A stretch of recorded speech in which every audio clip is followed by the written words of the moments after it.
Thank you so much, Evelyn. That's Evelyn's first time reading for us here in church, and she did a great job on not an easy passage. Well, we're continuing our series in Ecclesiastes. Hopefully you got one of these bulletins on your way in. That'll guide you a bit on where we're going today and be a help for you as we work through this part of the book of Ecclesiastes. Did you know in life that there are known knowns, there are known unknowns, there are unknown knowns, and there are unknown unknowns? Confused? Welcome to my science lecture back in uni when I was doing my engineering degree. This is what I was told, and the point of it being basically there are things in life that we don't know. And sometimes we know we don't know them, other times we don't know. And today the preacher of the book of Ecclesiastes is wanting us to question life and to know and think about what things it is that we can know or what things we can't know. Ultimately, he wants us to accept today the reality that in life you can't know it all. You can't know everything. I wonder if a few of you have seen the American sitcom Friends. It was pretty big in the 90s. There was one episode in Friends where they discovered, some of the housemates discovered there's this light switch. And they asked the other housemates, well, what does this do? And they said, we have no idea. You know, they'd searched long and hard to try and work out what this switch did, what light it turned off and on, what appliance perhaps it turned off and on. They'd even cut holes in the wall, tracing the wires to see if that would help them out, but just disappeared into the next apartment. And so they're left not knowing, switching this switch off and on, not knowing what it does. And only the audience gets an insight into this, seeing the apartment down below them with someone there sitting, and as they're switching this light on and off upstairs, it's turning his light off and on. Both of them are in the dark about what's going on and why this is happening or what it does. And that is life. Sometimes things are beyond our reach. We can't understand it, we can't grasp it. And that is what the preacher of Ecclesiastes wants us to get at. Random stuff happens in life. Sometimes someone will die for no reason whatsoever. A freak hailstorm will just ride off your car. Who saw that coming? Or Microsoft decides to force an update on your computer at 11:59 as you're trying to submit that assignment. Truth, that has happened to me. We're left at the end of it all scratching our heads, wondering why. Why did that happen to me? Why this today? And this is the picture that our passage really starts with in 6 verses 10 to 12. The picture that we might sometimes have things happen in life that we ask, why did God do that to me?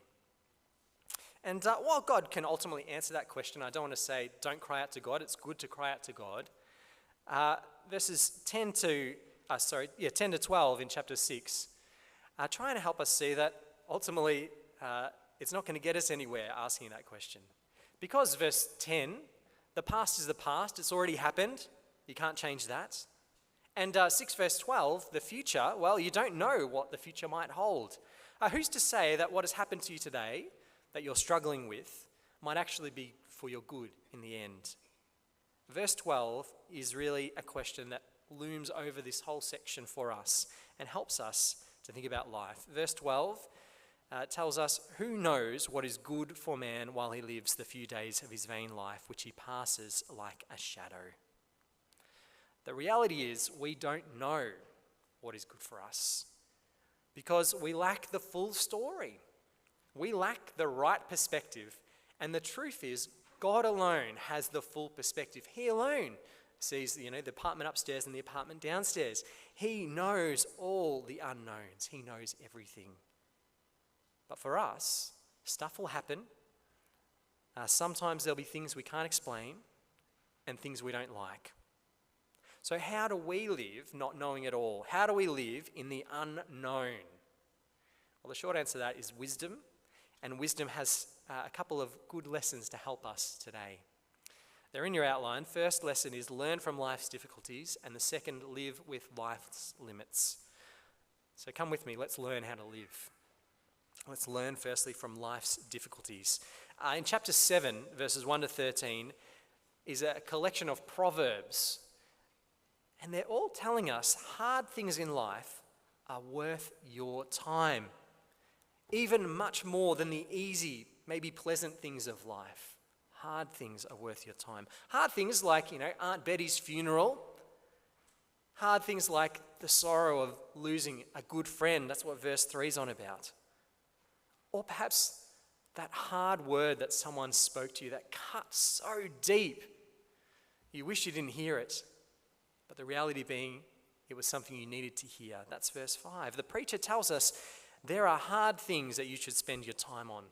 So let's have a look just at one of those hard things and maybe glance over a few of the others. Firstly, verse 1. A good name is better than precious ointment. It's true, isn't it? There's no point in life smelling like a bed of roses if every time your name is mentioned at a dinner party, people feel the emotional equivalent of nails on the blackboard. And that's telling us, forget about superficial things in life. Your character, your reputation is more important. And if you want to know what makes a good name, if you want to know what makes for a good reputation, well, verse 1 tells us to look in an unusual place, to go to a funeral. Have a look at 7 verse 1 again. A good name is better than precious ointment, and the day of death than the day of birth. At the hard place of death, you can see what makes a person really good. In contrast to this, if you were to go perhaps to the maternity ward and see a new baby, you find out very little about that person. Or you can say really generalizations about their body. His nose, it's so much like his mother's. But go to a funeral and you can find out what a person is really or was really like. Auntie Marg, she had a wicked sense of humour. Jim Bob, he could hold his liquor. Or Alex, she was a great grandmother. She loved her grandchildren. See, after someone's dead, you'll find out stuff about their lives that you didn't know before. You'll find out what that person was really like. Wait enough time and you'll find out some of the bad things too. You'll see what really that person was made up of. You'll see what really mattered. You'll find out what makes for a good name. Spend time, the Ecclesiastes preacher is telling us, spend time sitting and listening at the funeral, and you'll know what makes for a good name. Facing up to death might be hard, but it's worth your time. Learn from life's difficulties. And he goes on telling us to continue learning from life's difficulties in some of the proverbs that follow. So verse 2, he tells us, you'll spend your days better if you face up to the reality of your own death. You'll have a focus, a clarity to your life, because you'll know that your life is not forever. There are some things that it's good to spend time on and not others. Or verse 3, he tells us another parable, that you'll really know what joy is when you've faced sorrow and sadness. Some of the people that laugh the best are those that have known some of the deepest pains. Because they've learnt really what matters in life, but they've also learnt that there's this real low, and that helps them to learn what is actually something joyful and happy to laugh about. Verse 5, another parable, tells us you'll be improved as a person if you're willing to hear the hard rebukes told to you from a wise person. Because those hard rebukes tell you reality. They tell you what you're really like, and they help to change you for the better. Learn from life's difficulties. God gives us prosperous times, but difficult things come too, and they're also from God. And they can be actually some of his richest blessings in life. I'm really thankful that when I was a young kid, I nearly drowned. A traumatic experience scars me in some ways. I'm a bit more fearful of the water. But it gave me an incredible lesson early on in life. Life is short. You don't know how long you're going to live for. So make sure that you're living for what matters. Sort out what's important now, because your life could be over tomorrow. And that led me to find Jesus, to trust in him, entrust my life to him.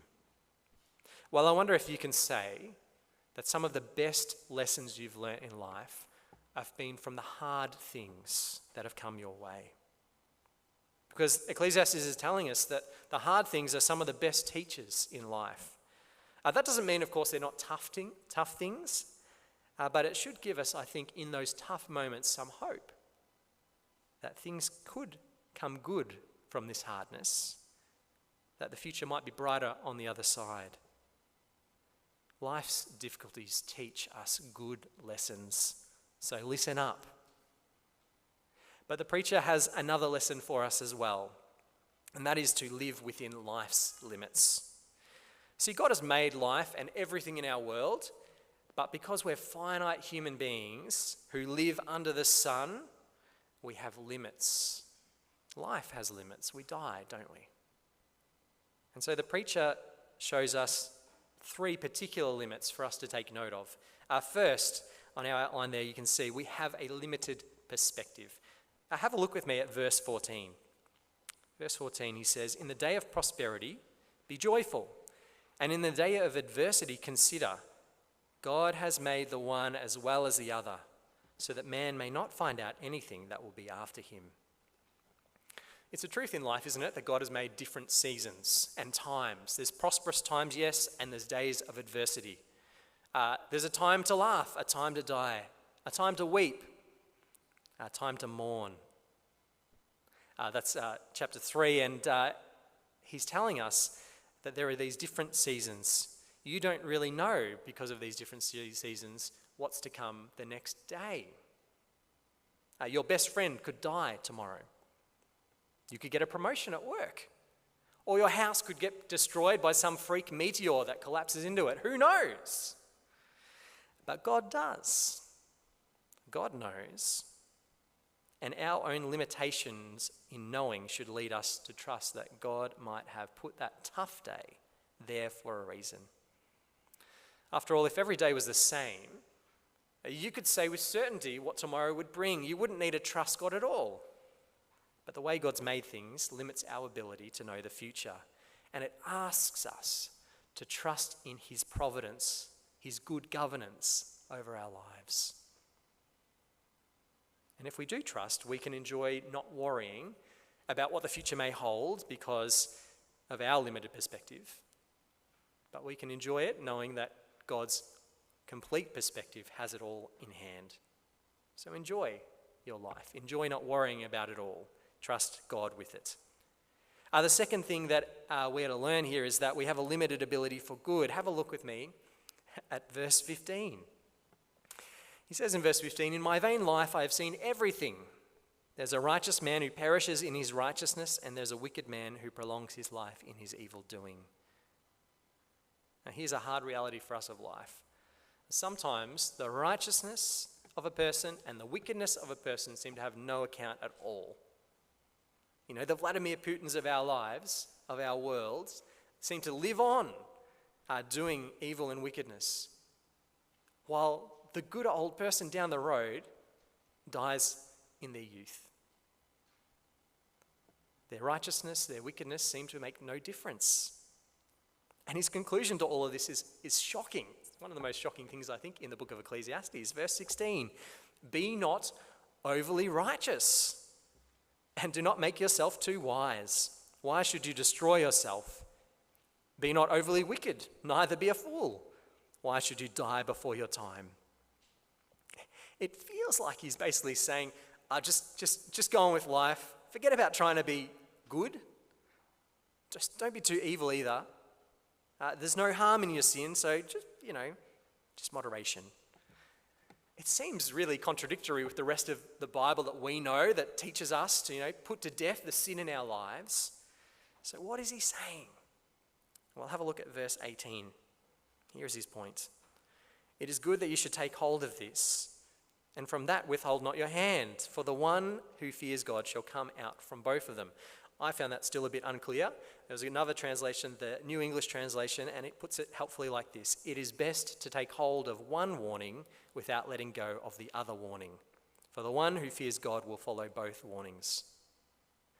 The preacher in these words is warning us about reality and going to the extreme. See, if you live in the extreme of trying to become sinless, he says, you'll end up dead. And don't do that. He also says, verse 20, because you can't become sinless. He says there in verse 20, there is not a righteous man on earth who does good and never sins. So if you think that you can become so righteous that you can get rid of sin in your life, well then you're kidding yourself. You'll just end up dead, he thinks. So you don't need to become some monk in the Himalayas, cut off from anything that could possibly cause you to sin, because you'll get there and you'll find you'll still think of things that are sinful. Or you don't need to go to the extreme like Jesus talks about in the Gospels of plucking out your eye if you have a problem with lust. Because pluck out your eye and you'll discover you still have this problem, even though you're blind, of thinking of lustful things.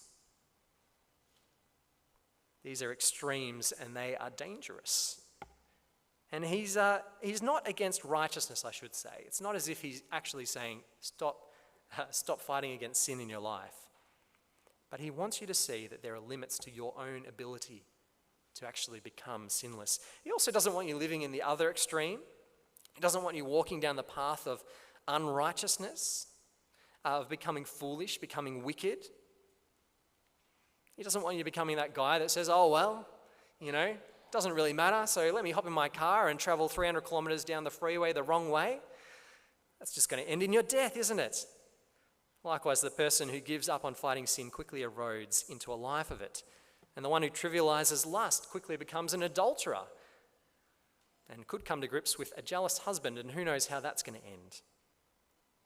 He says, fear God, don't push the limits, live. But he has a third piece of wisdom for us in verse 23. The preacher tells us even wisdom has limits. You can't know it all. Verse 23. All this I have tested by wisdom, I said. I will be wise. But it was far from me.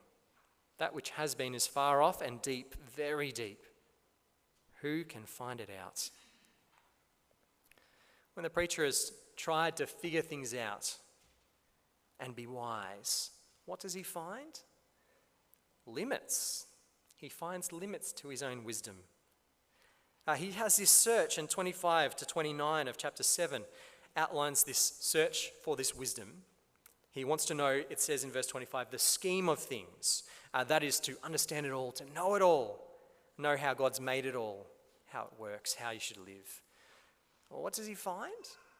Well, verse 29 is, in the end, what he finds, not God's scheme, but humanity's. Have a look, verse 29. See, this alone I found, that God made man upright, but they have sought out many schemes. The preacher discovers God's original design of humanity, upright, living rightly. The literal word is straight, rather than crooked or bent. But he finds that humanity have gone the opposite from what God intended. They've sought out many schemes. Rather than going for God's scheme, they've gone for many other schemes. They've found numerous ways to live that contradict God's creation design. And so we can see this. When you look around yourself in the world, it's easy to see the ways that we live as humans. You can find out so much about us easily. You can find out all about our schemes in this world. You could find out about how scheme to gain power by just having a look at that person who sits in the top position at work. You could find out all about our schemes for pleasure and sex. Have a look around you at the world and what it thinks and what it's saying all about these things. You could find out all about schemes for comfort just looking at our luxurious ways of living, looking at how we're trying to drown out God's views through our constant binge watching of stuff and doom scrolling on our phones. You can see schemes that we have for control. You can see schemes we have for all kinds of things. You can find these out. But at the same point, we can't find out what God knows, what his ultimate schemes for the world is. We can't find out why this thing happened in my life today, what it means. We can't find out what happened in the past, what's going to happen in the future. We can know the scheme of man, but not God's. We can't know what God knows. That, for us, is unknowable. That is what the preacher is telling us. And the wise person will lay this to their hearts. You can't know everything. You can't know everything. So don't live like you can. Don't live like you do know everything. Don't live with wisdom as your idol. Well, you can't know everything, so who knows? If there are known knowns, there are also known unknowns, there are unknown knowns, and there are unknown unknowns. And that might be very confusing, like the book of Ecclesiastes, that perhaps we might not know many things. We might not know why things happen or what is best for us. But the preacher of Ecclesiastes wants us to see that that's a good thing. Because we're not God. We shouldn't live like we are. We should rather see our limits and trust the one who knows, the one who governs it all with inscrutable wisdom beyond the wisdom we can have under the sun. And we'll live a better life if we face up to that reality that I can't know it all. If we live as people that are fleeting, that are temporary. If we live a life trusting God knows, but we don't, we'll live better. And the ultimate example for us of trusting God in the unknown world is Jesus. Because in the New Testament, Jesus faces the things that we face. He faces the hard times, the things that trouble us. And at his death, as he is on the Mount of Olives, he cries out to God. In a prayer in Mark's Gospel, in Mark 14, he prays and he says, "Abba, Father, all things are possible for you. Remove this cup from me." He's in a hard place. He wants a different situation. He doesn't, want to go through the suffering. But what does he do? He says after that, "Yet not what I will, but what you will." That is, he entrusts himself to God, who knows it all, who has a plan, who governs with perfect knowledge. So trust God like Jesus when you're in those hard times. Consider his work. Consider that God has made straight what he has made straight. He's made crooked what he's made crooked, and you can't know why or what. But you can know God. Trust him. Trust him above your own fleeting wisdom. Let me pray that would be the case in our lives. Please pray.